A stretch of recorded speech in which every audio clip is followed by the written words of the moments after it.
Muy buenas a todos, bienvenidos a un nuevo podcast acá en el Colega SAT. Primer podcast del año. Muchísimas gracias a todos los seguidores, nuevos suscriptores también del canal que han dado todo su apoyo, todo su amor, todos sus comentarios, todas sus compartidas en el último video que trata sobre la huida de Evo Morales el 10 de noviembre. Ese mítico 10 de noviembre, ¿no? ¿Quién no? Algunos habrán participado tal vez desde la ciudad de La Paz, otros estarían en el Cabildo, otros en Cochabamba, Potosí, Sucre, Tarija, Beni, Pando. Fue un movimiento a nivel nacional. Eso tiene que quedar en la historia, ¿no? Pero después vino lo que vino.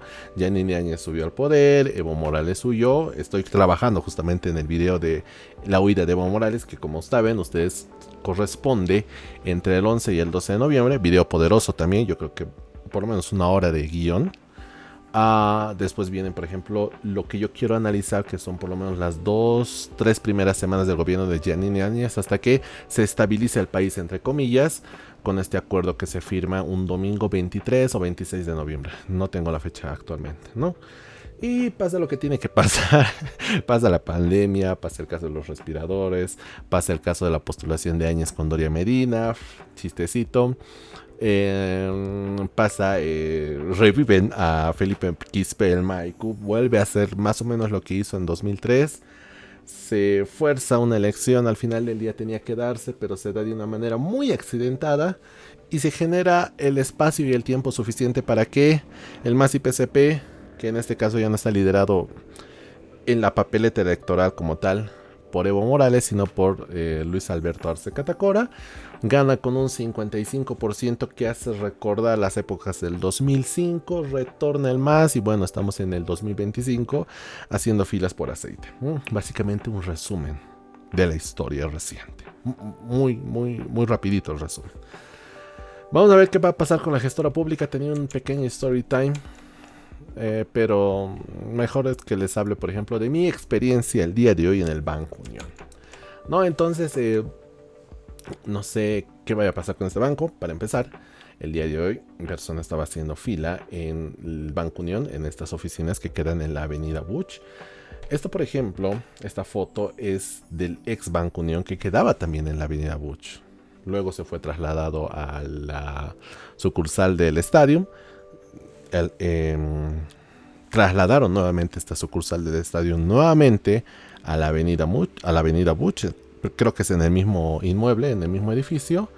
El día de hoy, primer lunes del año, del mes, una fila casi interminable, una fila de casi media hora ahí. Más bien estaba haciendo sol, sí, estaba cayendo una pequeña lluvia.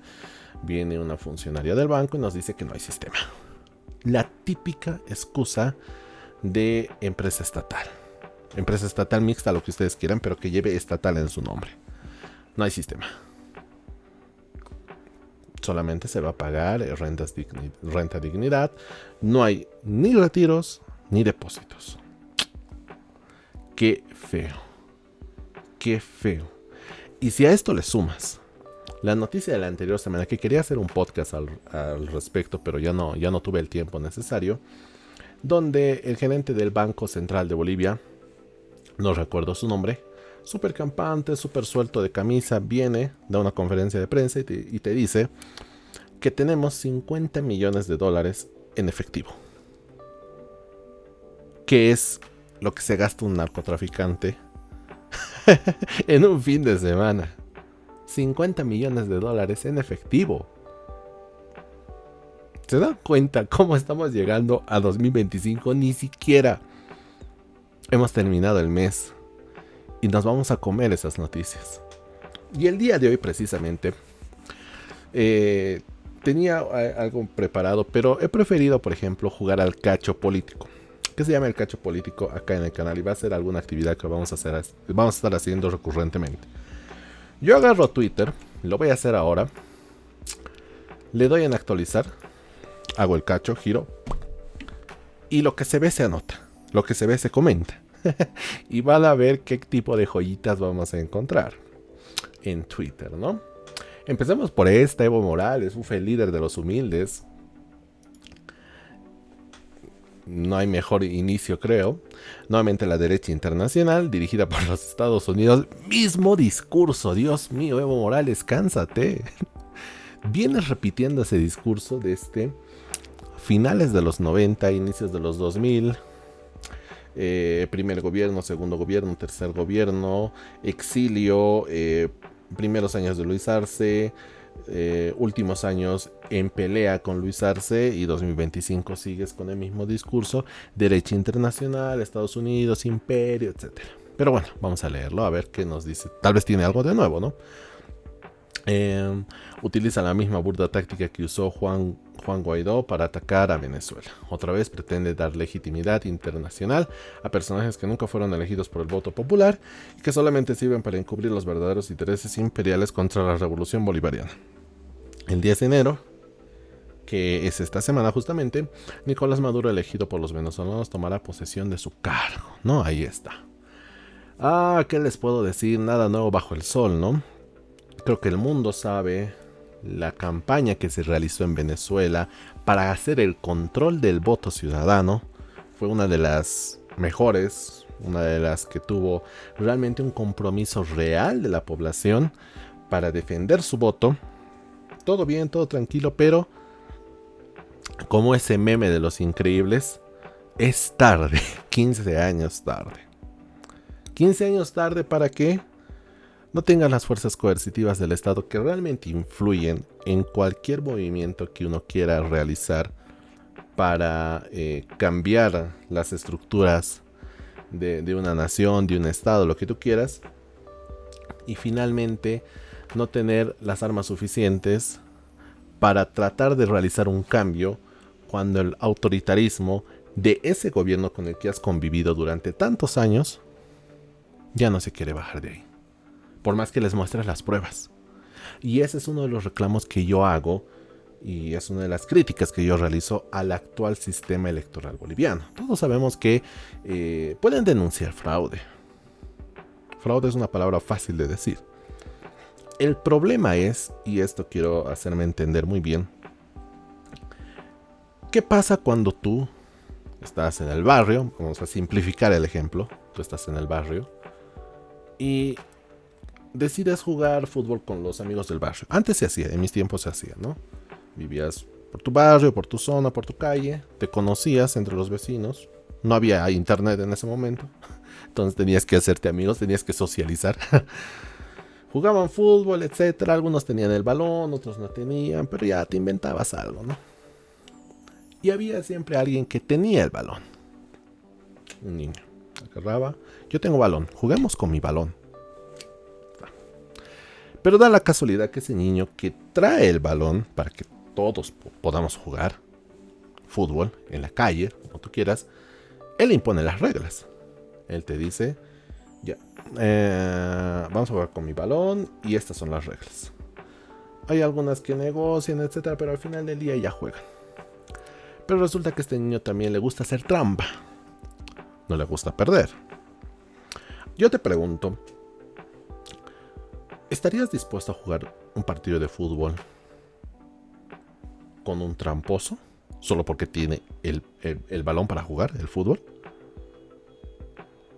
Frustrarte, nunca ganar, porque jugar contra ese niño que es dueño del balón significa nunca poder ganarle un partido de fútbol en igualdad de condiciones, porque las condiciones las pone él. El momento que tú quieras meter un gol, o quieras anular un gol, o quieras marcar un penalti, él va a decir no. Su respuesta, ¿cuál va a ser? Me llevo mi balón y ustedes se joden. Nadie juega fútbol sin mi balón. Y es más o menos lo que pasa con el actual sistema electoral boliviano. Porque ¿quién fija las reglas? El Tribunal Supremo Electoral. Ese Tribunal Supremo Electoral, por más que quieran hacernos creer, depende todavía del partido político que gobierna este país, que es Movimiento al Socialismo, instrumento político por la soberanía de los pueblos. Así de sencillo. Luis Arce, yo creo que no quiere postularse para nada, quiere no sé, el 20 de octubre, no sé cuándo vaya a ser la posesión, si es que se celebran elecciones en agosto, si es que se celebran. Yo creo que en el fondo de su corazón Luis Arce quiere agarrar, firmar, carta, gracias, hasta luego, me voy y nunca más aparezco acá. Como Simba. Como Simba, cuando muere Mufasa, ¿no? Viene Scar y le dice, huye y no regreses. Luis Arce quiere hacer lo mismo, quiere agarrar, está contando los días, las horas, las semanas, minutos, segundos para que este suplicio termine. Irse y nunca más volver. Y se los aseguro, si pudiera hacerlo lo haría. Pero tiene una carga tan grande, una carga prebendal. Tiene personas que, por ejemplo, han hecho campaña en 2020 que están haciendo todavía fila, que están con sus folders amarillos en Plaza Murillo o rondando la casa grande del pueblo, la casa grande del amo, porque ya les tiene que tocar algún ministerio, algún profesional, servicio técnico 4, 5, 8, lo que fuera, en una entidad estatal, en el CDM, en el Banco Unión, lo que ustedes quieran, en la gestora pública. Todavía hay gente que tiene que entrar a cobrar un poquito de su sueldo, rascar un poquito de las arcas del Estado para justificar esa campaña que han realizado en 2020. Y Luis Arce todavía tiene que responder a eso.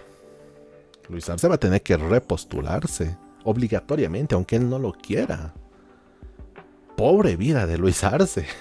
Hay muchos que se ríen. Yo siento pena por Luis Arce. ¿Cómo lo estará pasando? De ser el economista estrella, portada de la Universidad de Cambridge, creo que es en donde hizo su maestría, etcétera, a ser recordado como uno de los peores presidentes de la historia democrática de nuestro país. Y vaya que hemos tenido figuritas, ojo.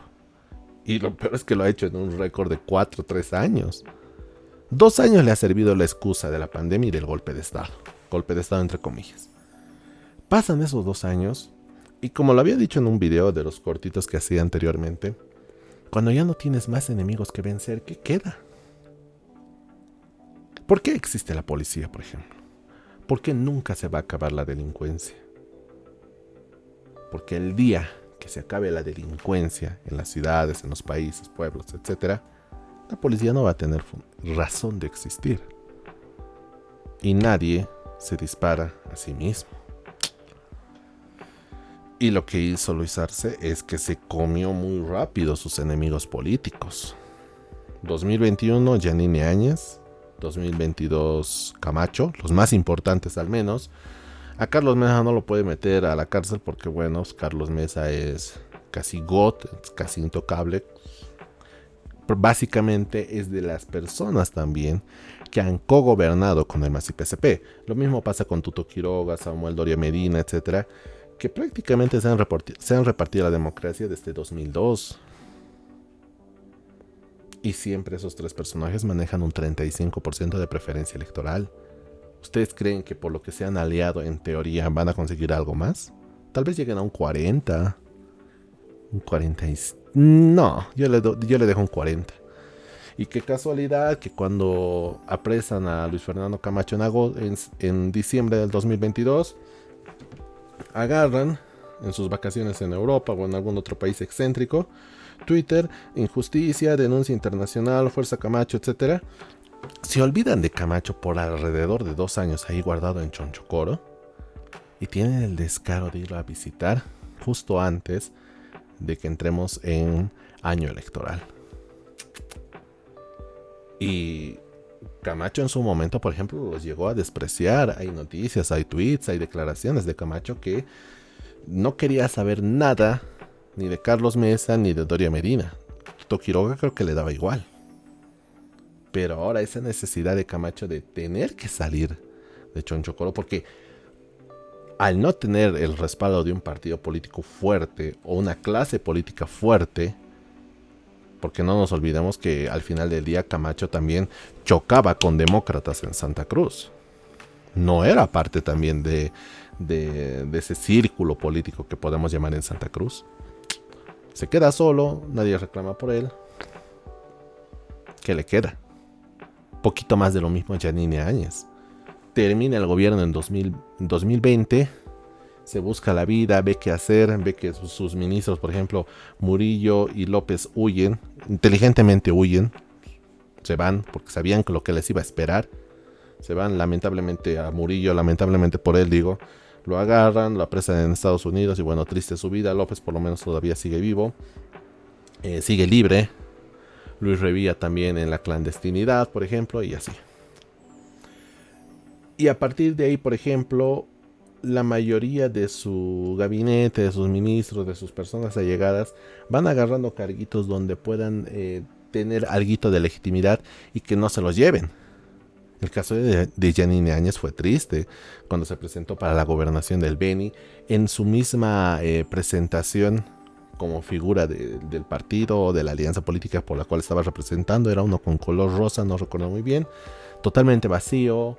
Perdió las elecciones de subnacionales en el Beni.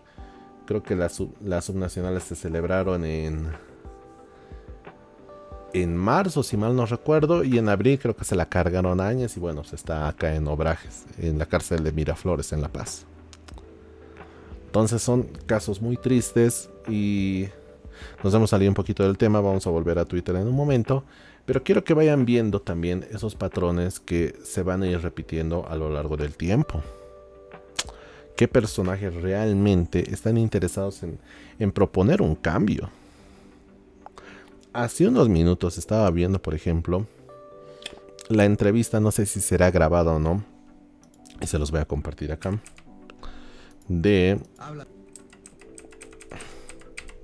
yo sé que no es el mejor programa que puede haber, pero bueno, es lo que hay, de Jimena Antelo entrevistando a Samuel Doria Medina. Y vamos a empezar por una de las preguntas que es clave acá.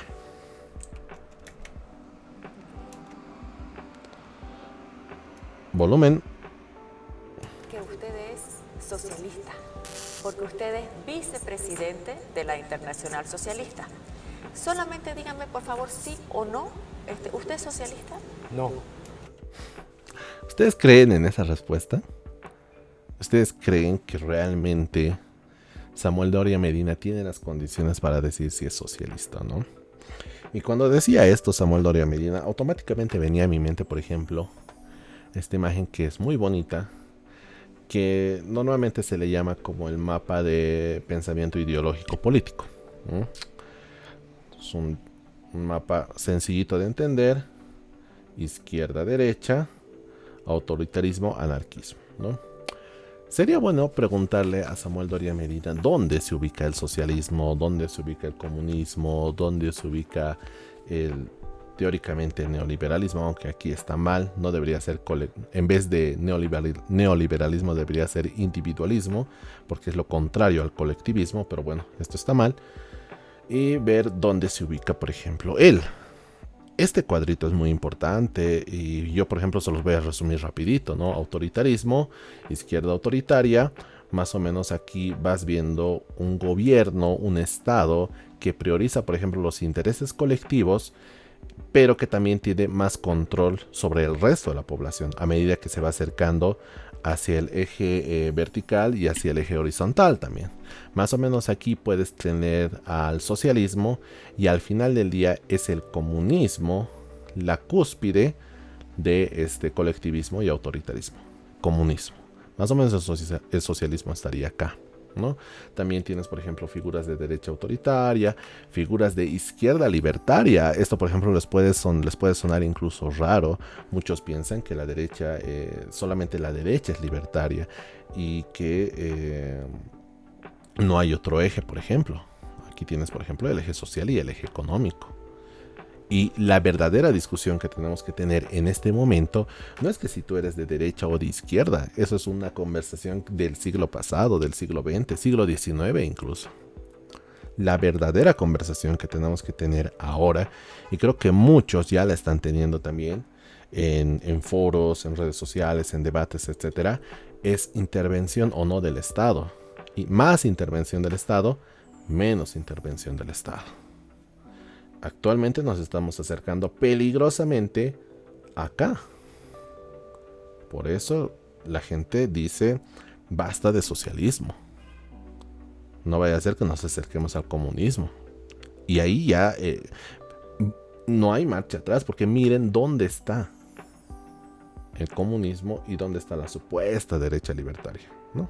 Que también esto es cuestionable, el término. ¿Ustedes creen que es fácil llegar de acá a acá? Hay un camino que recorrer, tal vez un camino incluso en el mismo eje, tal vez, y luego cambiar, o tal vez volver así en zigzag. No es un camino fácil. Estamos aquí. Y para que haya un cambio real, tiene que haber todo un proceso para que podamos estar acá. Por lo menos una transición. Y yo no he escuchado a nadie cómo va a hacer esa transición. No sé qué hablaba, por ejemplo, Samuel Doria Medina en eso. Yo recuerdo cuando presentó su proyecto para salvar Bolivia, creo. Creo que fue en octubre, noviembre del 2024, hace poquito. Y las soluciones que daba al país, ¿no? Voy a traer más dólares, pero no te dice cómo. Te dice qué, pero no te dice cómo. Ese es el problema. Ahora, yo puedo entender a Samuel Doria Medina, que no quiere decir el cómo, porque otro agarra y se roba el método, el modelo, la idea, etc. Pero es que actualmente yo no estoy viendo en todas las propuestas políticas de diferentes personajes un plan de Estado, un plan de gobierno. Lo único que te dicen es, basta del más, vamos a sacar el más y nosotros vamos a entrar. Y una vez que nosotros entremos, pues ya le vemos qué vamos a hacer. Y no se trata de eso. Esa experiencia ya la tuvimos en 2019. Caótica, traumante, pero ya la tuvimos. Se fue el MAS en 2019. Constitucional, inconstitucional, es una discusión a la cual no quiero ingresar. Porque creo que actualmente nadie puede tener una respuesta concreta. Y lo van a ver en el video del 11 y el 12 de noviembre. Esa delgada línea entre legitimidad y legalidad de la sucesión constitucional de Yanine Áñez, que también es cuestionable.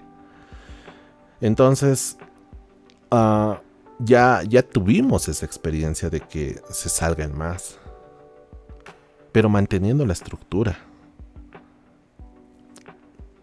¿Y qué pasó cuando tienes esa estructura tan fuerte que ha dejado el MAS?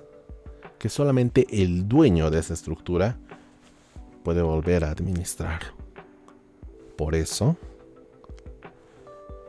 la supuesta revolución, a otros no les gusta el término revolución, o ese cambio de paradigmas de gobierno, no persiste en el tiempo y nuevamente vuelve el MAS al poder.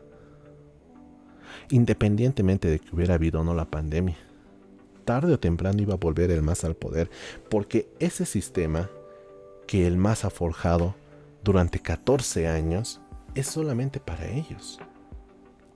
Porque ellos han hecho las reglas de eso. Ellos saben cómo jugar eso. Los demás no.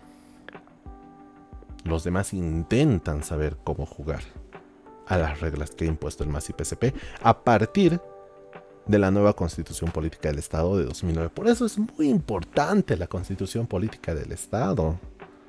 ¿Cómo puedes querer defender una constitución política que le ha costado sangre al país?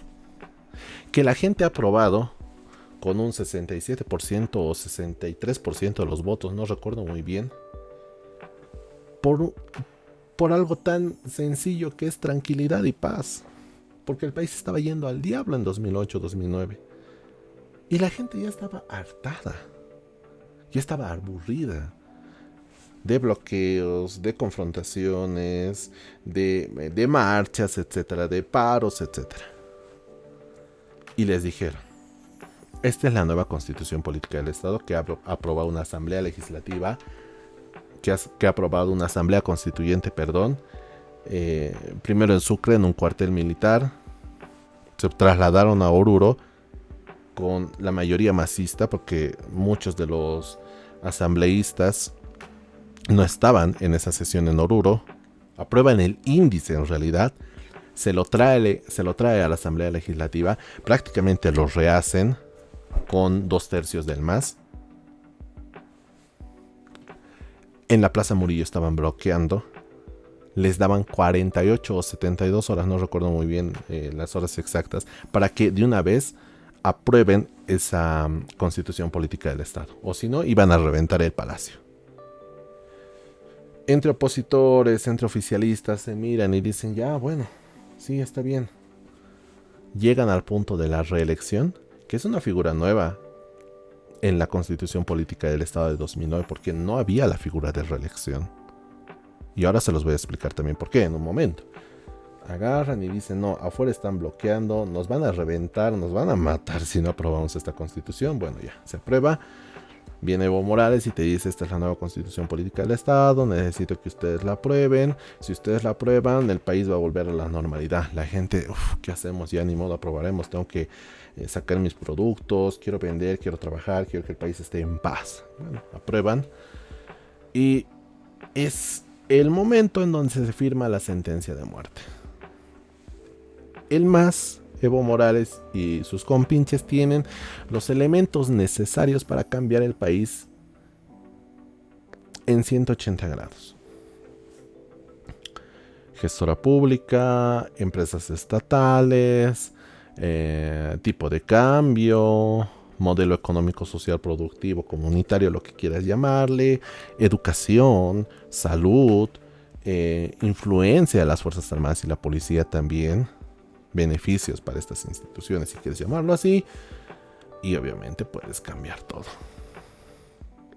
Ahora, volviendo al tema de la repostulación, es interesante saber también de que ¿por qué en las anteriores constituciones no había la figura de la repostulación? ¿Y por qué yo creo que esto debería ser por lo menos revisado? Cuando tú revisas teoría política, por ejemplo, ¿qué es lo que te dice un proceso electoral? Proceso electoral que se celebra cada 5 años, por ejemplo, cuando vas a elegir presidente y senadores y diputados que componen la Asamblea Legislativa, por lo menos, ¿no? La idea central de participar en una elección democrática, teoría, es de que todos lo hagan en igualdad de condiciones. Que nadie tenga mayores oportunidades que el otro. Pero eso con la figura de la reelección se rompe por completo. Y constantemente lo hacía Evo Morales y hay pruebas de ello. Año electoral, Evo Morales, entrega de obra, discursito para decir, si no votan por mí ya no va a haber obras, si no votan por mí va a volver la derecha, adoctrinamiento, un tribunal supremo electoral que no sanciona dichas actitudes, que no están permitidas, ojo, porque no puede ser funcionario público y también candidato a la vez, no puede hacer campaña y función pública al mismo tiempo, pero lo hace. Al final del día no hay ese control efectivo. Tiene todas las de ganar y solamente necesita más del 51% o incluso un poco menos si es que los otros no hay una diferencia real de 10 puntos más o menos entre el primero y el segundo, hablando de.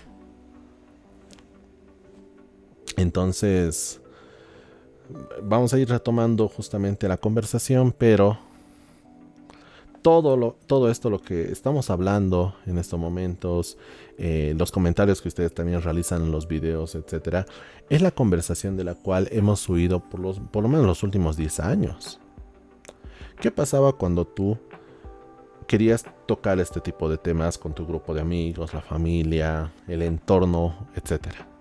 Habían algunos que te seguían la conversación, tenías por ejemplo una charla agradable de intercambio de ideas, donde tú por ejemplo podías aprender también del otro, etcétera. Pero también te topabas con gente que te decía, no quiero saber nada de política, por favor no metas ese tema. Y se cerraban completamente. Cuando tú les preguntabas por qué, la respuesta fácil es de que ellos no viven de la política. Y es cierto, yo no vivo de la política, tú no debes vivir de la política, creo que nadie vive de la política. Pero hablando estrictamente, es que las decisiones políticas que también se toman tras bambalinas afectan a tu vida cotidiana. Y lo estamos viendo. Escasez de aceite, devaluación de la moneda, pésimas condiciones, por ejemplo, para la subvención a los hidrocarburos, se mantienen, no se mantienen. escasez también de productos de primera necesidad, sistema educativo, sistema de salud, asignación del presupuesto general del Estado. De alguna manera influye también en tu vida, pero nos han hecho creer de que no.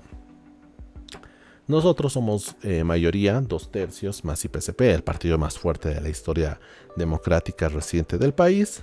Tú no te preocupes por las cosas complejas. Preocúpate por tu negocio, preocúpate por tu profesión, preocúpate porque lleves un pan a tu casa. Nosotros nos vamos a ocupar del resto. Y esa historia ha ido calando bien en los últimos 10, 15 años. Pero no hay modelo que aguante.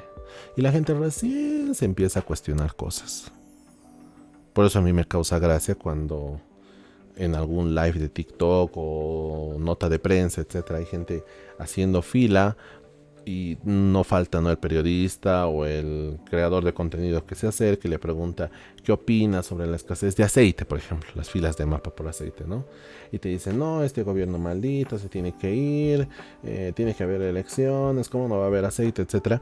Pero si pusiéramos, por ejemplo, un detector de mentiras o algo por el estilo y le preguntaran a cada uno de esos que está haciendo fila también, la estadística nos dice, si es que no ha habido fraude, si es que no ha habido manipulación del voto, etcétera, pero la estadística pura nos dice de que de cada 10 personas en esa fila, por lo menos 5 o 6 han votado por el MAS IPCP en 2020.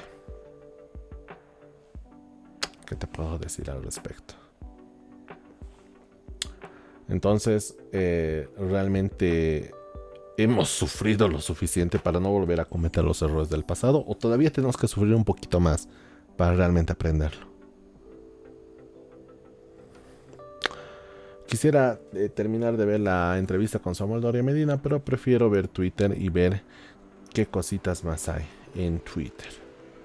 Alele, por ejemplo, comenta: parece progre, finge ser liberal que apoya a Manfred. Sabes que Manfred fue decán de García Mesa y que estudió en la Escuela de las Américas y que estaba contra los gays, sin hablar que es ultranacionalista y estatista. Digo, cada quien, ¿no?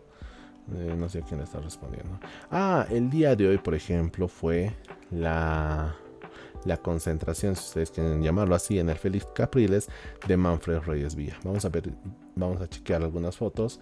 Lleno total. Manfred es casi Dios en Cochabamba, eso no hay duda. Personitas con la bandera, haciendo campaña, etcétera. Más personas con los colores de Manfred, que recupera casi los colores de la campaña que realizó en 2002 cuando se enfrentó a Gon y Evo Morales también por las elecciones nacionales de 2002. Interesante. Pero yo quisiera leer en la caja de comentarios qué opinan ustedes de Manfred. Y bueno, sigamos leyendo, por ejemplo, las noticias, los tweets que aparecen sobre Manfred Reyes Villa. Aquí, por ejemplo, compartido por la red Herbol, resubido por Antonio Sarabia. Estas son palabras de Manfred Reyes Villa. Me encantan estas declaraciones tomadas de la prensa, ¿no? También. Yo voy a hacer que Bolivia sea un país rico, como debía haber sido, y que la gente sea rica, así como los países que tienen acceso. Por ejemplo, Dubái. Ay, Dios, qué mítico discurso populista. Prometer decirle la tierra y no decir cómo, ¿no? Eso ya lo va a decir cuando llegue al gobierno. Pero bueno, así nomás es cuando tienes este tipo de clase política, y va a haber gente que lo va a apoyar únicamente porque cree que cualquier cosa es mejor que el MAS, pero no sabemos quiénes son los aliados del MAS y PCP al final del día, ¿no? Y el comentario que hace Antonio Sarabia, por ejemplo, es: Dubái no es un país. 2, no es exceso, es venta de recursos naturales. Correcto. Bolivia tuvo exceso por 10 años y no logró nada. Correcto también. Está tirando aquí factos Antonio Sarabia. Venezuela tuvo aún más exceso y es el más pobre de Latinoamérica. Correcto, otro facto. ¿Por qué? Porque el Estado estuvo a cargo. 4. Un país no es rico cuando vende recursos naturales, sino cuando minimiza el Estado. Sí, o sea, minimizar al final del día el Estado. Yo creo que la cuestión de la riqueza también va con la administración de los recursos escasos, más allá de recursos naturales también, que es un hecho, pero la gestión efectiva de los recursos que tiene un país para aprovecharlos al máximo, ver dónde los vas a invertir, qué es mejor, por ejemplo, realizar una inversión en educación o dar un bono Juancito Pinto de 200 pesos que al final no soluciona el problema estructural de la educación en Bolivia, ¿no? Generar mejores condiciones para que esos estudiantes que están en nivel inicial, sobre todo, que es la educación inicial, la clave del éxito, soy un convencido de ello, de que tú no puedes corregir a una persona cuando ya está en nivel secundario, universitario o superior, cuando ha tenido una pobre formación de educación inicial en sus primeros años de formación. Si ese momento ha sido descuidado, olvídate de generar capacitación, recursos, proyectos, etcétera, para querer transformar justamente a una persona que no ha aprovechado sus mejores años, ¿no? Es muy costoso y muy difícil. Entonces, y obviamente estamos justamente en esta tendencia de querer minimizar el Estado, pero eso nos va a costar mucho, porque vuelvo al cuadrito ¿Cómo vas a querer pasar de esto a esto? ¿Quieres saltar de acá a acá? De poder hacerlo lo haces, pero el costo social que te va a cobrar, y tienes unos movimientos sociales que no los habías tenido desde la década de los 80 y sin un apoyo fuerte de las fuerzas coercitivas del Estado que puedan controlar justamente esos movimientos sociales, mineros, campesinos, etcétera, que te permitan ir de esto a esto con un efecto shock, que se llama en economía, por ejemplo, el 21060 fue un efecto shock, y no tengas una fuerza que contenga justamente esta cosita que es social, a ver si aguantas, ¿no? A ver si aguantas. Por eso también lo que hizo el gobierno de Víctor Paz Estenssoro en el 85, además de implementar políticas económicas, ese efecto shock también de dar un giro de 180 grados, también fue acompañado de una fuerte represión del Estado también contra estos movimientos sociales, la COB, la Central Obrera Boliviana de Lechín, mítico también, controlar justamente ese monstruo que corresponde a este tipo de movimientos sociales, etcétera, que ahora están empoderados, y que tú les digas de la noche a la mañana de que la subvención a los combustibles se acabó, de que por ejemplo el apoyo a ciertos sectores de estos sectores sociales también se acaba, cerrarles el grifo. Va a tener el gobierno que vaya a hacer eso, va a tener que hacerlo de una manera muy fuerte y a costa de popularidad. No puedes mantener tu popularidad de buenito, de buen tipo, carismático, buena gente, sin hacer las acciones correctivas necesarias. Un buen padre no se caracteriza por ser amigo de su hijo. Primero es padre, luego puede ser siquiera amigo, porque el padre es la autoridad que va a guiar a ese hijo a no salirse del camino equivocado, ¿no? Le va a costar, sí, tal vez después tengas que hablar con él para explicarle por qué has tomado esas decisiones. Pero si no tienes la autoridad para hacerlo y quieres que tus hijos te vean como el buen tipo, etcétera, pues bueno, nunca va a haber un cambio real en ese sentido, ¿no? Hay veces que hay que tomar decisiones duras. Y el tema es de que nadie quiere hacerlo por perder popularidad. Al final del día, estos que ingresan a la política y en caso de que ganaran, no se van a conformar con 5 años. Así como Evo Morales se ha repostulado, ellos también lo van a hacer. Uno, porque tienen el derecho de hacerlo, está en la constitución política vigente. Y número 2, porque pueden sacar un poquito más de rédito. No van a decir, no, yo no me voy a repostular porque yo no creo en esto, soy de la alternancia política. No, se los aseguro, se los firmo. Si es que mantenemos, por ejemplo, la Constitución Política del Estado vigente de 2009, y digamos que este sujeto, Manfredo Reyes Villa, gana, ya sea con el 30, con el 40, como antes se ganaba, y ya va a una segunda vuelta y gana lo que tú quieras, se va a repostular cuando tenga la mínima oportunidad. Si puede, lo va a hacer. Y se acabó el problema de discusión. ¿Me entiendes? Cambias un caudillo por otro, no cambias el sistema, no cambias las estructuras del país. Triste. Me encantan las caricaturas de Avecor. Por cierto, a todos los que alguna vez se han preguntado, pero no creo que sea de conocimiento o desconocimiento de muchos, pero había algunos que, por ejemplo, comentaban en alguna publicación que vi de dónde sacaba, por ejemplo, las miniaturas para los videos. Los créditos son de Avecor. Siempre lo he dicho, siempre lo voy a decir. Si es que en algún momento tengo la posibilidad de retribuir su trabajo económicamente, que es al final del día lo más importante, pues sin problema, ¿no? Pero ahora no genero mucho, entonces no sé si le voy a dar 20 centavos de un video que alcanzó $1 a Avecor por la miniatura, ¿no? Pero es solamente como comentario, ¿no? Y aquí me encantan las caricaturas, los colores, las ideas, etcétera. Bolivia, a ver. Le quedan 2 fosforitos, todos los demás se han quemado. Le queda muy poquito para gastar. Le queda muy poquito a Bolivia. Muy poquito. Se están acabando los recursos. Se acabó el gas. El litio ya no tiene la relevancia que tuvo hace 5 o 8 años cuando hubieras podido sacar, hubieras podido explotarlo de una manera muy efectiva. Ahora es como que hubiera pasado de moda más o menos. Y cada vez hay menos de dónde rascar. Terrible. Diputado José Ormachea, a ver qué nos comenta el diputado de Comunidad Ciudadana. Cualquiera llena un estadio con funcionarios municipales y prestándose masistas. La bronquita que le tiene José Ormachea a Manfred también, utilizando por ejemplo su color también para llamar un poquito más la atención. Pero bueno, son las peleas internas también que tienen, ¿no? Cada quien va tirando por su lado. A ver, este otro, ¿qué dice? La decadencia es de Roxana Duchen, comenta. La decadencia es absoluta. No solo nos roban y hacen regalitos a sus cómplices con nuestros impuestos. Son incapaces de mostrar el mínimo de respeto a su cargo. Es mucho pedir que se hacen. Por lo menos bañense, cochinazos. Pobre Bolivia con esa gente dirigiendo el país.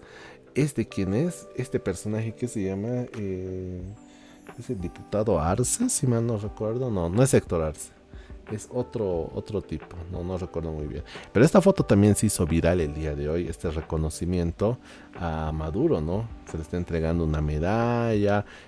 Obviamente esto no se envía gratis, se envía hasta Venezuela. El simple hecho de confeccionar también la medalla no es significativo, pero sí llama la atención, por ejemplo, cómo ¿cómo se llama? La Asamblea Legislativa tiene el tiempo suficiente para realizar esto. Concretamente la Cámara de Diputados. Con sellito, todo. Bueno, un regalito más que seguramente Maduro va a agarrar. Tal vez se guarde la medalla, el otro vaya a ir a su cajón. Y ya está. Para la foto está bien, ¿no? Para yunquearse con Venezuela, pues perfecto. Andrés Gómez, ¿qué comenta? Los gobernantes masistas le hacen el peor regalo a Bolivia en su cumpleaños 200, crisis económica. La crisis fue y es causada por 18 años de pésima gestión de los recursos públicos. Debemos convertir el bicentenario en el tiempo exacto para rescatar Bolivia. A ver, nos quedan 8 meses para rescatar Bolivia. O lo que quede de Bolivia. Como les digo, año poderoso se viene, año poderoso. No se olviden que hay marchas anunciadas para la siguiente semana, por ejemplo. Las empresas igual ya van a empezar a ajustar tal vez personal. La mayoría de los cargos creo que es a tiempo... Perdón, no es un contrato indefinido, sino es por un tiempo determinado, 3 meses. Eso les evita, por ejemplo, a las empresas tener mayores gastos en la planilla, etcétera. Entonces... todos van a querer ajustar por donde puedan. Y otros, por la situación económica también del país, van a verse obligados a o subir sus precios o bajar la calidad de sus productos o servicios. Entonces, ahí te lo dejo. Ahí te lo dejo, modelo económico, productivo, social, comunitario. A ver cómo le haces, ¿no? Miguel Calderón, a ver, que comenta. Santa Cruz de la Sierra, Bolivia en Pots, Argentina. Izquierdista fallece luego de ser expuesto a un curso de economía básica. Un activista izquierdista colapsó en su primera clase de economía al escuchar conceptos como oferta y demanda. Testigos aseguran que la mención de inflación fue el golpe final. Familiares exigen advertencias de los cursos calificándolos de armas neoliberales. Qué chistoso post, ¿no? Y aquí, por ejemplo, alguna noticia de Venezuela. Por ejemplo, crece la tensión entre Maduro y oposición. ¿Ustedes qué creen de Venezuela? ¿Creen que realmente el 10 de enero o el 9 de enero, creo que es la posesión de Maduro, realmente va a haber un armamento armado en Venezuela? ¿Va a haber alguien que vaya a detenerlo? O bueno, va a ser un episodio más, una raya más al gato en la historia democrática de Venezuela, ¿no? Qué triste Venezuela a lo que ha tenido que caer. Nosotros estuvimos a punto en 2019, por lo menos se paró el coche, pero lamentablemente estamos siguiendo el mismo camino, ¿no? Si no lo frenamos en seco nuevamente, pues bueno, se viene Venezuela 2.0 en Bolivia. Peor, sin mar y sin recursos naturales, que es lo peor. A ver, ¿qué dice Manfred? A ver, Alele, ¿qué comenta? O sea, Manfred cree que el dinero debería gastarse mejor. Señor Bigotes, no. Lo que hay que hacer es reducir el Estado. Fin. Sí, completamente. Completamente. Yo creo que estas navidades, sobre todo, he visto muchos videos en TikTok también donde se comentaba esto de cuánto recibe un diputado que gana más o menos unos 20,000 bolivianos, alrededor 18,000 con descuentos si tú quieres. Más aguinaldo, está recibiendo casi como 40,000 bolivianos, ¿no? Lo que una persona con el salario mínimo apenas llega a ganar en un año de trabajo. Y eso, ni se acerca casi a la mitad de eso. Y obviamente ahí ves la disparidad entre fuentes de ingresos, nivel de acceso a nuevas oportunidades, etc. Es realmente llamativo también de que esta asignación de los recursos, a ver a quién puedo asignar más, a quién menos, etcétera, genere justamente en Bolivia esta tendencia de que minimicemos el Estado. Y actualmente, como van las cosas, con un 70% de desempleo y con apenas un 10, 20, tirando a 25% de empleo formal, es decir, de personas que trabajan en una fuente laboral segura, reciben un salario digno, acorde a sus capacidades, tienen, por ejemplo, un seguro de salud, tienen aportes a las AFPs, bueno, ahora se llama gestora pública para el retiro, es menos del 25%, y de ese 25%, por lo menos, yo creo estirando a un 15, a un 18% son empleados públicos, porque la empresa privada es cada vez menos, tiene menos chances de poder generar esas condiciones y mantenerse operativa en el mercado también, de acuerdo a este tipo de cambios. Entonces, como les digo, año poderoso 2025, se va a ajustar el cinturón para todos. Manfred Reyes Villa, a ver, el personaje del día me parece. Mi posición es clara sobre la escasez de combustibles. El gobierno ha derrochado el dinero. No hay excusas, es el resultado, déjenme ver un momentito, de una pésima gestión. Mucho cuidado con la guerra sucia y las mentiras que pretenden desprestigiarme. A ver, lea, escuchemos un mensaje, 58 segunditos.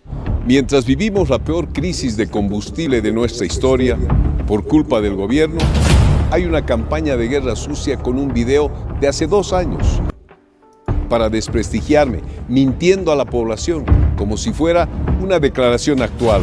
Hoy, en 2025, a los bolivianos se les van las horas buscando combustible, en interminables colas. Además, se ve afectada la economía y los trabajos de camioneros y productores. ¿Por qué hay escasez? Porque el gobierno ha derrochado el dinero y no tiene recursos para comprar combustible. No hay excusas, es el resultado de una pésima gestión. Es por eso que este año pondremos orden en la economía y acabaremos con la corrupción. Tenemos cómo hacerle la vida más fácil a los bolivianos. ¡Vamos, Bolivia! Nuevamente promesas, no te dice el cómo, la forma, no sé si se lo vayan a robar, no sé si lo puede patentar en propiedad intelectual, derecho de autor, pero no te dice nada. Todos estos candidatos, alianzas políticas, lo que tú quieras llamarle, agarran los errores del MAS y PCP, que los conocemos todos de memoria, y forma parte del 60 hasta 70% del contenido de su discurso. Miren, por ejemplo, este spot, si quieres llamarlo así, de 1 minuto. Es por eso que este año pondremos... Hasta el minuto 42 te habla sobre los errores del MAS y PCP, la campaña sucia que le están generando, etc. Apenas tiene 10 segundos, casi 12, hablando sobre su propuesta de gobierno. Obviamente, Manfred, no me vas a venir a decir, no, yo voy a venir a robarte más, yo voy a generarte más escasez. Obvio que no me vas a decir eso. Me vas a decir cosas bonitas al final del día, ¿no? Tienes que hacerlo. Pero no me dices cómo. Ese es el problema, el cómo. Orden en la economía y acabaremos con la corrupción. ¿Cómo vas a acabar con la corrupción? Vas a cambiar el tema de asignación de salarios, vas a cambiar, por ejemplo, el tema de las sanciones, por ejemplo, a personal que sea descubierto infragante en actos de corrupción, con un proceso abreviado, qué sé yo. Pues no me dices nada, ¿no? Tenemos cómo hacerle la vida más fácil a los bolivianos. Y ya. O sea, créeme. Fuentes, créeme así. Vamos, Bolivia. 51 segundos. Ni siquiera llega a los 12 segundos. Porque tiene 7 segundos de eslogan. Y un giro bien viejito. Todo corazón. Parece incluso una grabación del 2002. La calidad del audio del jingle. Reyes, todo corazón. Uf. Esta es la clase de políticos que tenemos. Y este es el más serio, digamos. El que más se lo está tomando en serio de entrar a la carrera política. El que desde hace mucho tiempo ya ha avisado que iba a ser candidato.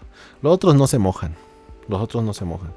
Tuto Quiroga dice, yo soy como Thanos, ¿no? Inevitable. Yo inevitablemente igual me voy a postular a la presidencia. Así haya firmado un compromiso de alianza política. No, yo estoy garantizado de que sí me voy a presentar. 3 doritos después, por ayudar al partido que tenga, al candidato que tenga mayor preferencia electoral, voy a aumentarle mis 10 o 15 tristes votos. Yo me bajo de la carrera, sigan ustedes. Lo mismo que ha hecho siempre, ¿no? Qué triste. A ver, este videíto de quién es Evelio Gutiérrez. A ver, ¿qué dice? Opinar en nuestro país ya es un delito. Más aún si es contra el gobierno. A ver, 2 minutitos de video. Tomas tu celular, luego te grabas un video que subes a TikTok. Pero por subir ese video a TikTok te ganas un proceso legal. Un proceso legal en el cual están pidiendo encarcelarte 10 años. Eso está pasando con Virginio Lema. A Virginio Lema lo están procesando por grabar un video y subir a TikTok. Y están pidiendo 10 años de cárcel. Ahora bien, posiblemente a ti no te interesa Virginio Lema. Posiblemente yo no te interese, pero aquí lo que importa es el hecho. Ese hecho de que una persona graba un video en TikTok y le procesan y están pidiendo 10 años de cárcel. Posiblemente tú en el futuro no le agrades al gobierno. Quizás porque veas tu opinión contraria a lo que piensa el gobierno, pero el gobierno sencillamente te procesa y quiere encarcelarte 10 años. Eso es lo que importa. Es decir, está en peligro la libertad de expresión. Tu libertad de expresión. Lo que opinas, si no le gusta al gobierno, te puede encarcelar. Eso es lo que está pasando. Y lo más indignante de este hecho es que el hecho de que a Virginio Lema le procesen por grabar un video en TikTok nos muestra de que la justicia está sometida al gobierno. Prácticamente la justicia defiende al gobierno, pero no a los ciudadanos. Vemos a un montón de diputados masistas que hablan tonteras, incluso amenazan de muerte, pero están libres. Gente que prácticamente incita a delinquir, incita tantas actividades ilegales en nuestro país, pero el gobierno no hace nada contra esta gente, pero con una persona que graba un video en TikTok, le quieren encarcelar 10 años. Eso es lo indignante. Yo quiero leerte en los comentarios qué opinas frente a este hecho. Para mí, completamente ilegal, que prácticamente están utilizando el poder para atropellar a una persona que agarra su teléfono y graba y habla y opina. Opinar en nuestro país ya es un delito. Estoy agradecido realmente y me apena no formar tal vez parte de esa comunidad, que por lo menos sí se ha formado en TikTok y yo, pues, bueno, me he quedado en YouTube nomás, de este tipo de creadores de contenido. 2 minutitos te lo has resumido súper sencillo.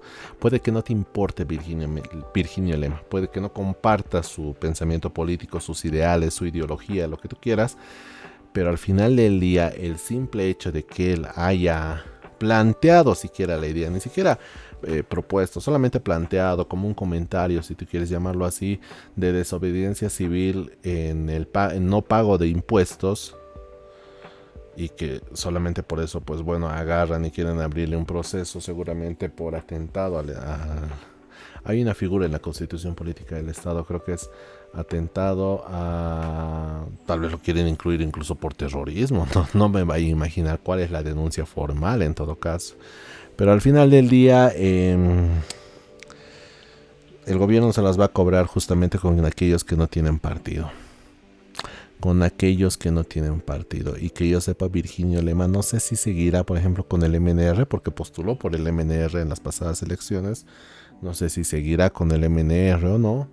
Pero actualmente, si te quieres meter en ese tipo de cosas, y quieres pisar un poquito fuerte, y no tienes un partido político de peso que respalde tus actitudes, pues bueno, lo vas a tener un poquito complicada. En este país, quien no tiene un partido político o una base de seguidores de esos que van y se sacrifican, se inmolan por ti básicamente, pues bueno, la tienes también difícil.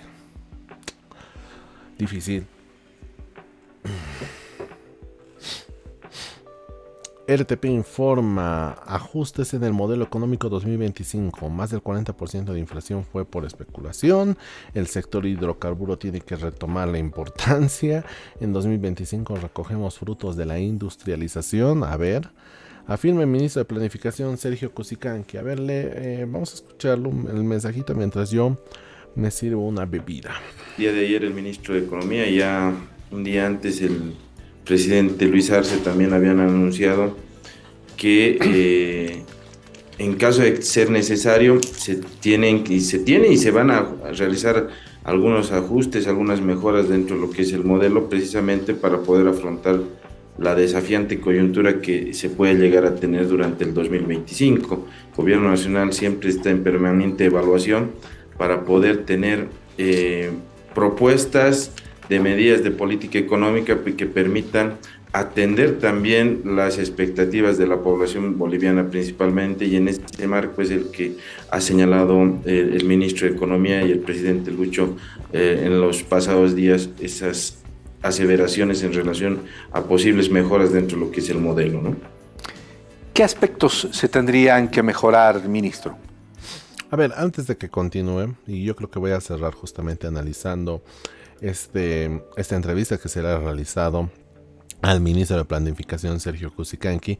Ignoro su formación académica, pero vayamos a un punto muy interesante que me gustaría tocar con ustedes, es entender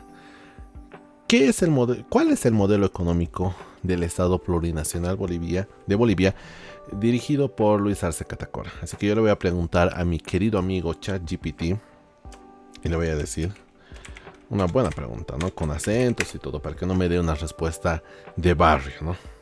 ¿Cuál es el modelo económico? ¿Cuál es el actual modelo económico de Bolivia? ¿En qué consiste?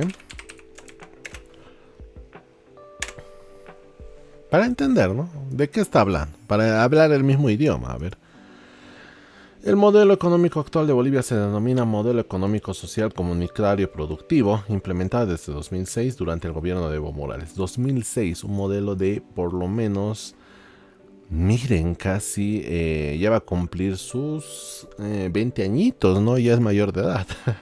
Durante el gobierno de Evo Morales. Este modelo se sustenta en principios de la economía plural y busca combinar elementos del mercado con una fuerte participación estatal. O sea, volvemos a nuestro cuadrito mágico, por eso nuestro cuadrito mágico es imprescindible para entender. Se sustenta en principios de la economía plural, colectivismo, eje económico hacia la izquierda, y busca combinar elementos del mercado con una fuerte participación estatal. Autoritarismo. Tienes o comunismo, o socialismo o el camino hacia el comunismo. Ahí te explicas. Por eso cuadrito, siempre guárdenselo, ténganlo de fondo de pantalla si quieren ustedes para hablar y mostrarles. A ver, nos vamos a ubicar dónde estamos. En el cuadro, en el mapa de ideologías políticas, ¿no? De ideologías, mapa político si tú quieres llamarlo así, nombre que tú quieras. Le tomas captura de pantalla a esto, lo buscas en Google y ahí tienes para ubicarte. Y busca combinar elementos del mercado con una fuerte participación estatal, priorizando la redistribución de la riqueza, nuevamente colectivismo, y el fortalecimiento del aparato productivo nacional. Autoritarismo, Estado, izquierda autoritaria. Características principales del modelo económico, social, comunitario y productivo. Control estatal de sectores estratégicos. Nacionalización de recursos naturales clave como el gas, los minerales y el petróleo. Correcto. El Estado participa directamente en sectores estratégicos como hidrocarburos, minería, electricidad y telecomunicaciones, buscando maximizar los ingresos fiscales. Mucho ojo con eso también. Redistribución de la riqueza. Uso de excedentes generados por sectores estratégicos para financiar programas sociales. O sea, a YPFB le va bien, teóricamente se redistribuyen esos ingresos, esos excedentes generados por estos sectores estratégicos en programas sociales. Nuevamente, agarro mi cuadrito colectivismo y veo bonos como el Juancito Pinto, Renta Dignidad y Juana Azurduy, que básicamente, ¿qué es lo que hacen? Pan para hoy, hambre para mañana. No le enseñas a pescar. No le das el pescado. Perdón, le das el pescado. No le enseñas a pescar. Ahora puede surgir también el argumento de que no puedes enseñar a alguien a pescar si esa persona se está muriendo de hambre. Perfecto. Dale el pescado. Quédate un momento con él para que vea las propiedades del pescado, lo que tú quieras. Explícale cuáles son las propiedades nutritivas de alimentarte, de consumir, por ejemplo, ese producto, ese alimento, lo que tú quieras. Y una vez estés satisfecho, una vez se haya cubierto esa necesidad básica, agarras y le dices, ¿tienes la capacidad, tienes la predisposición de aprender a pescar tu propio alimento? Si te responde que sí, perfecto. Si te responde que no, todavía estoy con la necesidad de satisfacer esa necesidad básica que es la alimentación, pues bueno, te quedas un poquito más tal vez. Ya ves ese momento de cuándo soltar y cuándo dejar.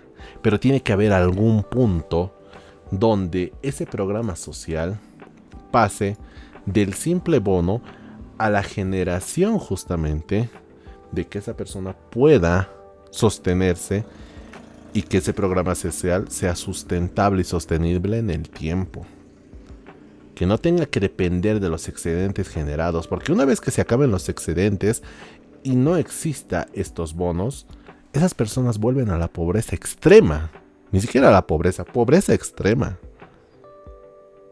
Porque incluyen dentro de sus rentas, incluyen dentro de sus ingresos un bono del Estado. Esos 200 bolivianos que ya tienen del Juancito Pinto, por ejemplo, ya está presupuestado en enero. Tal vez ya está comprometido. Tal vez ya forma parte de una deuda, de un préstamo. Yo sé que es poco. Pero imagínate una familia de por lo menos unos 5 niños que van al colegio. Son 1000 bolivianos ya. Tal vez ya están invertidos. Espero que en algo bueno. Pero si no, y llega, no sé, un decreto supremo y te dice, se anula el bono Juancito Pinto. Yo sé que es complicado anular justamente estos bonos porque parte de la redistribución de los excedentes generados por los sectores estratégicos, lo que tú quieras. Pero sale algo y de la noche a la mañana te dice: se acabó el bono Juancito Pinto, la renta de dignidad, Juana Zurduy. Esas personas que estaban saliendo de la pobreza, si tú quieres, queriendo pasar a la clase media, vuelven a la pobreza y pobreza extrema. Eso es lo terrible. Cuidado. Diversificación productiva, promoción de sectores productivos como la industria, la agricultura, el turismo, incentivo al desarrollo de las empresas públicas. Mira, primero pone públicas, obviamente, privadas y comunitarias, reconociendo la diversidad económica del país. Algo que creo que no se ha abordado muy bien. Porque si bien el Estado ha querido ingresar, por ejemplo, con la diversificación productiva, ha querido ocupar más sectores,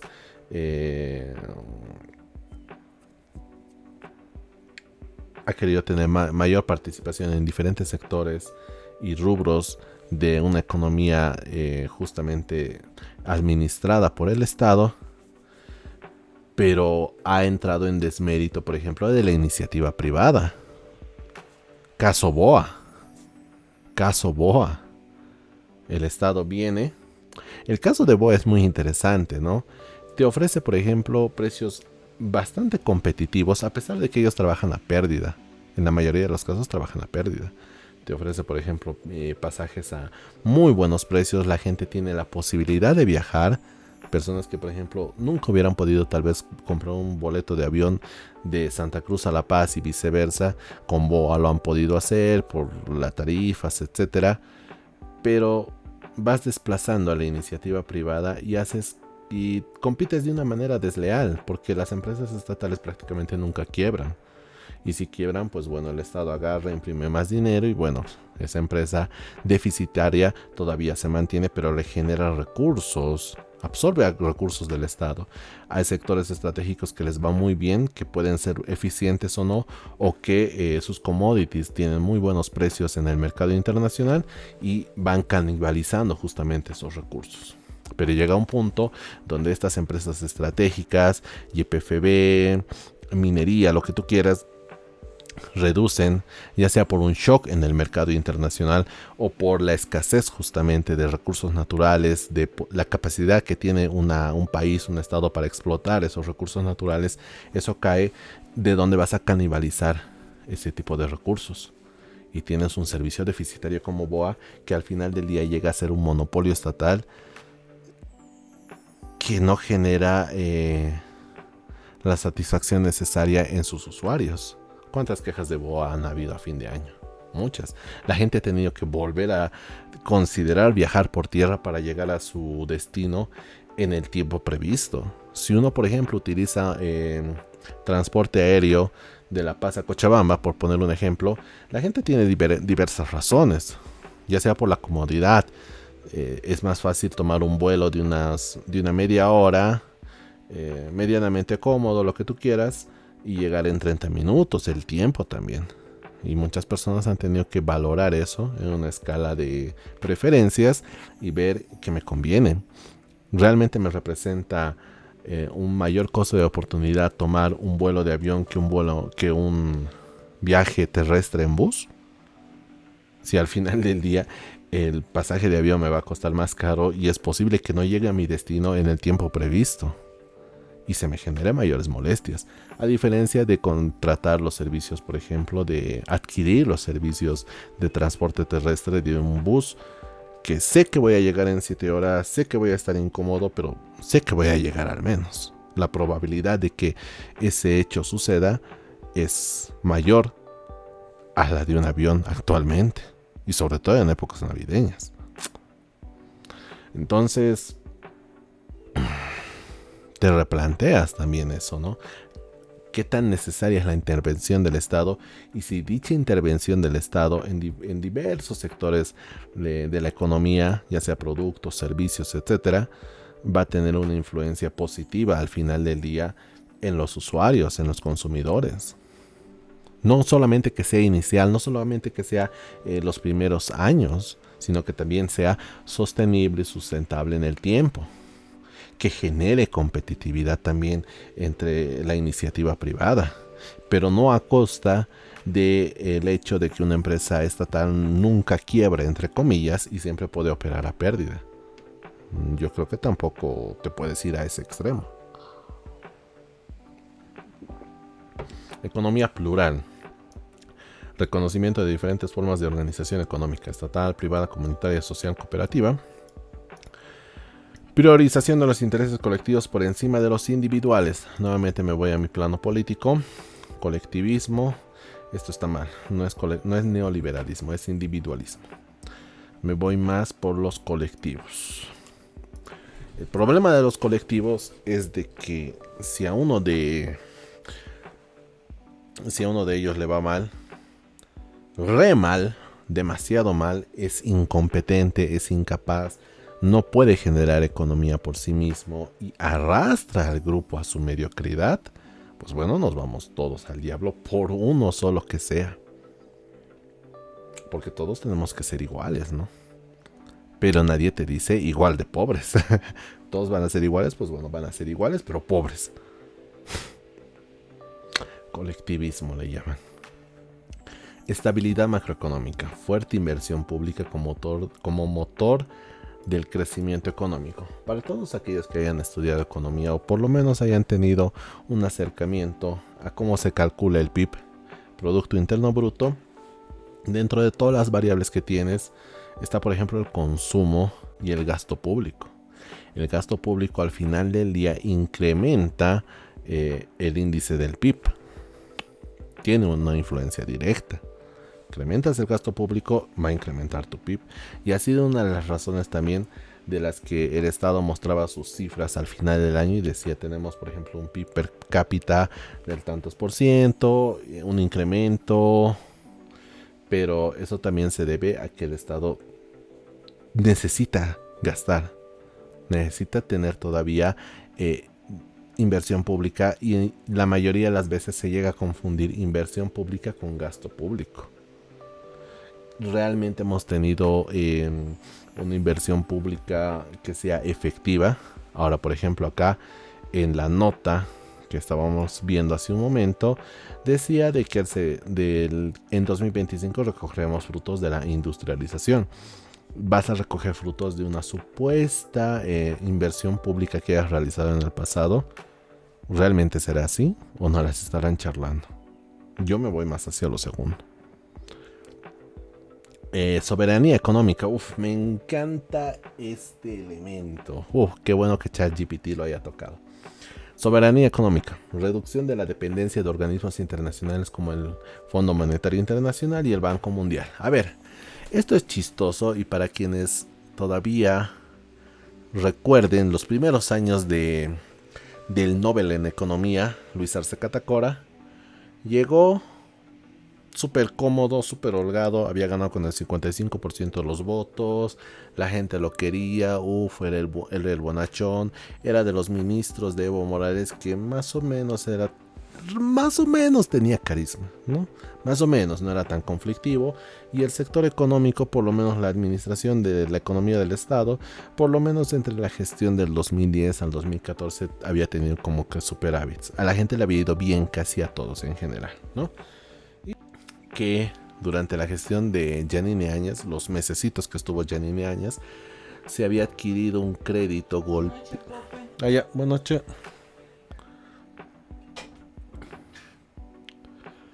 Entonces, en los primeros años, Luis Arce había agarrado y había adquirido un crédito golpista, ¿no? Le llama así, un crédito golpista. La gestión ya había adquirido un pequeño corte. Retomando la idea, Yanine Áñez había firmado un crédito golpista, creo que era del Fondo Monetario Internacional o del Banco Mundial, no recuerdo, pero de una de estas dos instituciones. Y que el gobierno en este grito al cielo de soberanía económica decía, vamos a devolver ese crédito golpista. Es más, vamos a pagar la multa que haya que pagar. Vamos a pagar los intereses que haya que pagar. Tenemos plata, lo hacemos. Nuestra soberanía, nuestra dignidad está por encima. 3 doritos después, 2024-2025, tienes a un Luis Arce extendiendo la mano cual limosnero, como había denunciado a Carlos Mesa en su momento, y está rogando porque se le aprueben créditos. Entonces, ¿de qué soberanía económica me puedes hablar? Promoción de políticas económicas basadas en las necesidades internas del país. Y bueno, un poquito más de lo mismo, ¿no? Objetivos del modelo económico: garantizar una distribución equitativa de los recursos y la riqueza, lograr el desarrollo económico sostenible y autosuficiencia, fortalecer la economía nacional desde un enfoque social y comunitario, logros y desafíos, a ver cuáles son los logros: reducción significativa de la pobreza extrema y aumento de la clase media. Correcto, es uno de los logros que no se le va a poder cuestionar al gobierno de Evo Morales y la administración de Luis Arce Catacora como ministro de Planificación, Economía, etc. No se lo puedes negar. Hay datos estadísticos, no es una opinión subjetiva, son hechos. Ha habido una reducción significativa de la pobreza extrema y aumento de la clase media, sobre todo entre el 2010 y 2014, por ejemplo. Fueron los años dorados del gobierno de Evo Morales. Crecimiento económico constante durante los primeros años de implementación, con tasas destacadas en la región. Pues, correcto, nadie se lo va a poder negar. Y desafíos: dependencia de las exportaciones de recursos naturales, especialmente del gas. Se acaba el gas, se acaban, por ejemplo, tus logros también. No puedes mantener esto. No puedes seguir reduciendo pobreza extrema y aumento de la clase media. Se te acaba el gas, se te acaba el circo, se te acaba el modelo. Necesidad de diversificar más la economía para enfrentar fluctuaciones de precios internacionales. Todavía no hay esa diversificación de la economía. Todavía seguimos manteniendo ese modelo extractivista, solamente con la venta de recursos naturales en su estado más puro, en su estado más bruto, sin un valor agregado real que pueda ofrecer Bolivia al mundo. Y no solamente sea una mini colonia donde, independientemente si es China o Estados Unidos, viene, extrae tus recursos naturales y se va, y no te deja el know-how, por ejemplo, no te deja la tecnología, y tampoco los gobiernos se están interesando en ello, ¿no? Nadie dice, por ejemplo, a la chilena de decir: voy a permitir que, por ejemplo, empresas alemanas, empresas holandesas, lo que tú quieras, vengan y exploten el litio. Que es lo que hizo Chile, por ejemplo, en su momento, y no sé si todavía lo hace, creo que todavía lo hace. Hago esas licitaciones, esos contratos con empresas extranjeras, permito que extraigan este tipo de recursos naturales, los aprovechen, si quieren lo transforman en el país o se lo llevan como materia prima y lo transforman en su país, lo que ustedes quieran, pero necesito que capaciten también a mi personal del país. Chilenos graduados de las mejores universidades, los mejores estudiantes de su especialidad, lo que ustedes quieran, que se capaciten ahí, y que cuando ustedes se vayan y ya no los necesite en algún punto, tenga mi propio personal, tenga el propio know-how, sepa cómo explotar esos recursos naturales y no tenga que depender de ti en el futuro. Te voy a dar buenos réditos a un inicio, pero ojo, esto es temporal. El momento que yo sepa, agarras y te vas de nuevo. Podemos hacer tratos en el futuro, correcto, pero enséñame a explotar esos recursos. No solamente tú hagas la magia y después te vayas y me dejes migajas. No. Te vas, pero una vez esta persona sepa muy bien cómo hacer tu trabajo. No se ha hecho. Incremento de la deuda pública en los últimos años debido al alto gasto público, ¿no? Seguir imprimiendo dinero, seguir, por ejemplo, vendiendo los recursos de la abuela, con la abuela incluida. Entonces el modelo económico, social, comunitario y productivo sigue siendo un modelo en evolución. Yo creo que ya no. Con defensores que destacan sus logros en inclusión social y detractores que critican su sostenibilidad a largo plazo. Creo que más de 12 años de proceso de cambio, pues, bueno, ya han sido suficientes, ¿no? Y cuando tienes esta variable en tu contra, pues bueno, tienes que cambiarlo. No hay de otra. Sigamos escuchando el mensaje. De economía ya económica que permite economías que 24 inflación más para atender las En los últimos años, lo ha dicho en reiteradas oportunidades el presidente del Estado, de que no se ha hecho un buen seguimiento a la nacionalización de los hidrocarburos. Y algunos analistas también se han referido a que la ley de hidrocarburos no acompaña. Dentro de las propuestas económicas que se va a tener durante esta gestión, ¿está esa posibilidad en cambiar la ley de hidrocarburos que permita que otras empresas, otros países también puedan volver a invertir en exploración? Mira, Irgen, el gobierno nacional siempre ha estado pendiente de poder mantener la fortaleza o la importancia también de lo que es el sector de hidrocarburos. A ver, vamos a escuchar lo que dice. El problema con los funcionarios públicos, sobre todo cuando trabajan en estos sectores, a ministerios, etcétera, son muy papacos. Vamos a ver qué nos dice este caballero. Específicamente, el presidente Lucho también en su momento ha señalado que el sector hidrocarburos tiene que retomar esa importancia. ¿Y cómo se ha encarado eso? A través del plan de exploración, que ya ha tenido un primer gran resultado, digamos, con el hallazgo del pozo Mayaya aquí en el departamento de La Paz. Pero por supuesto que el gobierno nacional ha venido trabajando en otro tipo de medidas que permitan devolver al sector hidrocarburos esa importancia, ese dinamismo que tenía hace varios años atrás. Hace varios años atrás, es decir, de que empezaron a buscar pozos cuando se acabaron. Nunca se preguntaron, bueno, tenemos estos pozos, nos están yendo muy bien, tenemos una proyección de crecimiento por lo menos hasta el 2014, como les digo. Busquen cifras entre el 2010 y el 2014, la época dorada, si ustedes quieren, de nuestro estado, ¿no? En tema de recursos, ingresos, etcétera. Pero a nadie se le habrá ocurrido decir, miren, tenemos esto hasta 2014, estamos en 2010, si tú quieres llamarla así. Veremos qué es lo que pasa más adelante y sería bueno empezar a explorar ahora que tenemos los recursos. Realmente una administración inteligente y eficiente de este excedente que se tenía en su momento. Pero no y de esa manera poder también retomar ese dinamismo en el aporte a la actividad económica dentro de nuestro país. Y en ese marco es importante señalar, Irgen, que el gobierno nacional ya ha enviado, por ejemplo, a la Asamblea Legislativa también un proyecto de ley para poder mejorar el tema de la actividad petrolera, algunos incentivos para que se pueda mejorar la actividad petrolera dentro de lo que es el ámbito nacional, pero lamentablemente también ese tipo de leyes, así como las leyes vinculadas a los contratos de explotación de litio o también las leyes vinculadas a financiamientos externos están financiamientos externos, nuevamente, ¿de qué soberanía económica me hablas? Paralizadas dentro de la Asamblea y por supuesto eso quita o demora la aplicación de la discusión primero de estas leyes y por supuesto demora en la aplicación de este marco normativo que podría mejorar los sectores y en este caso de manera específica el sector de hidrocarburos. ¿Cómo andan los otros proyectos para este año? Entiendo que en los próximos días el Mutún ya entraría en funcionamiento y esa es una buena noticia porque si hacemos un análisis, ministro, existe mucho hierro que llega del Perú, por ejemplo, para las construcciones.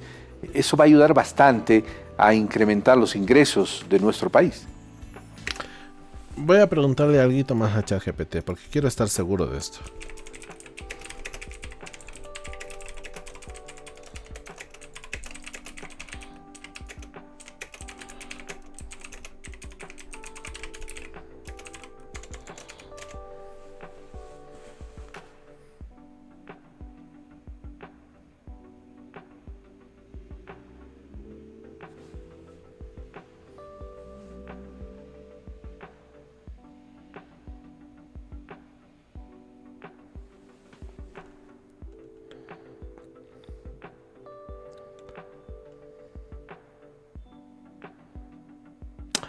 ¿Por qué he buscado esto de proyecto del Mutum? Porque quiero ver el año donde ha iniciado el proyecto como tal a partir de la administración del gobierno de Evo Morales.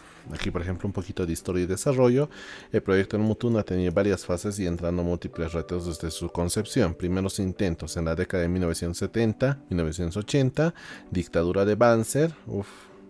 Se realizaron estudios preliminares para la explotación, pero no se ejecutaron proyectos significativos debido a la falta de tecnología e inversión. Bueno, hay un lapso tremendo de tiempo, 1980-2007, casi 30 años. Y tenemos que el contrato con la Jindal Steel and Power. Durante el gobierno de Evo Morales se firmó un contrato con la empresa Jindal Steel and Power que prometió invertir 2.100 millones de dólares para exportar el yacimiento. El proyecto incluía la construcción de una planta siderúrgica para producir acero. Sin embargo, el contrato se rompió en 2012, es decir, 2007-2012. 5 años desperdiciados debido a desacuerdos y problemas de ejecución, dejando el proyecto en pausa. ¿Pausa hasta cuándo? Hasta 2016, otros 4 años. Ahí ya van 10 más o menos. En 2016 el gobierno de Evo Morales relanzó el proyecto bajo el control de la estatal Empresa Siderúrgica del Mutum, ESM, ¿no? Tienes 2016, te has tirado casi desde 2007 hasta 2016, casi 10 años. Casi 10 años te has tirado en un proyecto que nunca iniciaba y ahora va a ser una empresa estatal, ¿no? Se firmó un contrato con la empresa china Sinostell Equipment and Energy con una inversión de 466 millones de dólares, poco menos que la empresa india Jindal Steel and Power. El proyecto contempla la construcción de una planta siderúrgica para producir 194.000 toneladas anuales de acero laminado, destinado principalmente al mercado interno. Muy bien. En ejecución y avances, en 2019, mira, te has tirado 3 años ahí. Ahí ya vamos 13 años. Se colocó la piedra fundamental para la construcción de la planta siderúrgica. En serio. A ver, lo voy a pedir más ratingo. Dame la fuente de este hecho. Vamos a estarlo leyendo en lo que busca. Las obras han enfrentado demoras debido a problemas financieros, técnicos y políticos, lo mismo de siempre, así como la pandemia de COVID-19. Ya, si quieres, cóbrale 1 año, 2 años, digamos, siendo generosos al COVID-19.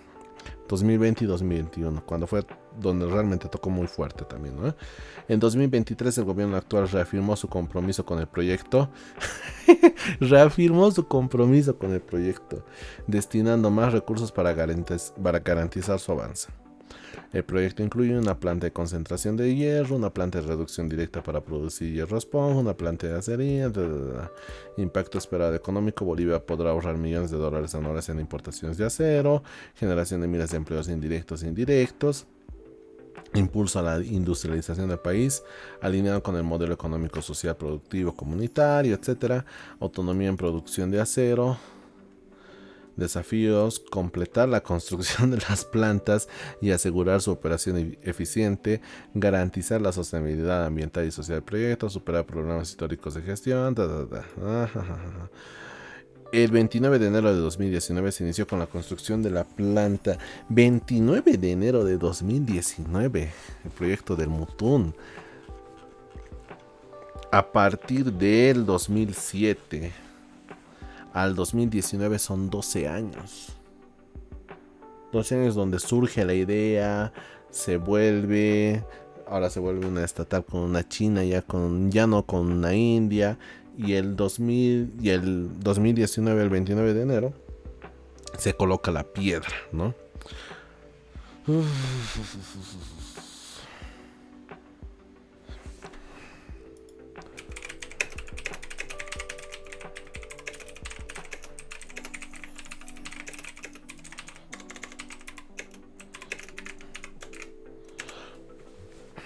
¿Cuál es la situación actual?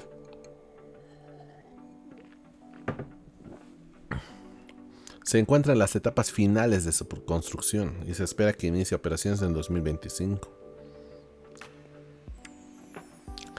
Ha alcanzado un avance del 94%. Se han concluido 6 de las 7 plantas. Nuevas peguitas, por si acaso, para los que han hecho campaña en 2020. Profesionales destacados, con trayectoria académica, profesional, etcétera, de muchos años, ya sea en empresas locales, internacionales, con maestrías, diplomados, especialidad, etcétera. Olvídense. Ustedes no van a entrar acá. Van a entrar los que hicieron campaña en 2020. No, yo creo que se lo merecen. No sé qué ustedes piensan. Se prevé que la producción de acero comience en enero de 2025. Ya tienen 7 días contados. Esta producción permitirá sustituir cerca del 50% de las importaciones de acero en Bolivia, lo que representa un ahorro estimado de 200 millones por año. Interesante. Inauguración oficial. El gobierno boliviano anunció que la entrega oficial del complejo se realizará en febrero de 2025, coincidiendo con las celebraciones del bicentenario del país. La noticia es de La Razón. Montenegro asegura que el Mutún se entregará en febrero de 2025. ¿Será? ¿No será? ¿Será que ya se puede empezar a comprar fierro del Mutún? A ver, veamos qué es lo que nos dice el querido señor ministro. Así es, Irgen. Otro de los temas fundamentales es que el año 2025 ya vamos a empezar a recoger los frutos de la industrialización, como señalábamos también en algún otro momento. Ya algunas plantas ya hemos ido poniendo en funcionamiento. La planta de fertilizantes NPK en Cochabamba ya se ha puesto en funcionamiento hace varios meses atrás. La planta de biocombustibles también en Santa Cruz ya está funcionando desde el año 2024. Hace algunos días se ha entregado también la planta de transformación de granos en San Julián.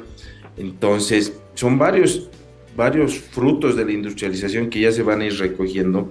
Y uno de ellos, y de los más importantes, es también la entrada en producción de lo que es la planta siderúrgica del Mutún, que como tú señalabas, ya este año 2025 se tiene previsto que entre en producción, y eso va a significar que se vayan a consolidar nuevas fuentes de empleo, una nueva fuente de ingresos, pero fundamentalmente va a significar sustituir alrededor del 50% de las importaciones de hierro para la construcción que se realiza en este momento. Entonces, de esa manera también vamos a empezar a reducir la presión por divisas para poder importar, y más bien vamos a empezar a producir este producto para la construcción ya en nuestro país a través de la planta siderúrgica del Mutún. ¿Cómo están las otras industrias? ¿Cómo están las otras empresas estratégicas que tiene el gobierno? ¿Se va a hacer alguna evaluación para ver si hay alguna que no está rindiendo como se debe para suprimirla o achicarla, ministro? Bueno, Irgen, el presidente y el gobierno nacional siempre hemos señalado de que siempre hay que tener una evaluación permanente de lo que son las empresas públicas. Se va a tener seguramente esa evaluación a través de los sectores y a través de todos los mecanismos que se tienen dentro del Estado para poder tener esa evaluación y de esa manera establecer los ajustes que puedan llegar a tener cada una de estas empresas, pero también de poder ver cuál es el estado de avance en la ejecución de los principales proyectos de inversión que tiene cada una de ellas, ¿no? Nosotros somos convencidos de que las empresas dentro del modelo económico, social, comunitario y productivo son una parte muy importante para poder aprovechar primero la generación de excedentes y a través de ese aprovechamiento de excedentes económicos que pueda llegar a tener la economía boliviana, también generar fuentes de empleo y también contribuir a lo que es la industrialización y a la sustitución de importaciones. Entonces, tienen que tener buenos resultados las empresas públicas y de esa manera tenemos que seguir evaluándolas y tener resultados positivos de ellas, ¿no? Bien, ministro, creo que todos los bolivianos estamos esperanzados en que... Todo se basa en un ojalá. Y para hacer un estado, lamentablemente vivir del ojalá, complicado, ¿no? Un ojalá me sirve a mí, te sirve a ti. Tal vez le sirve, por ejemplo, al que está abriendo un emprendimiento, incluso ojalá. Porque no tiene todas las variables en su control. No digo que el Estado también tenga todas las variables en su control, ¿no? Precios internacionales, falta de divisas, lo que tú quieras. pero someterlo todo a un ojalá, medio triste, ¿no? Esa situación. ¿O ustedes qué piensan? Bueno, con eso quería cerrar el primer podcast del año. Creo que ha sido un poquito más largo del que pensaba, pero voy a ir retomando esto poco a poco. Los podcasts voy a tratar de hacerlos, en algunos casos, por ejemplo, un resumen concreto de una noticia y subirlo durante una noticia de unos 10, 15 minutos exagerando, etcétera, analizándolo un poquito más a detalle, etcétera, alguna nota de prensa tal vez. Y bueno, vamos a ir retomando así poco a poco el contenido y el dinamismo en el canal.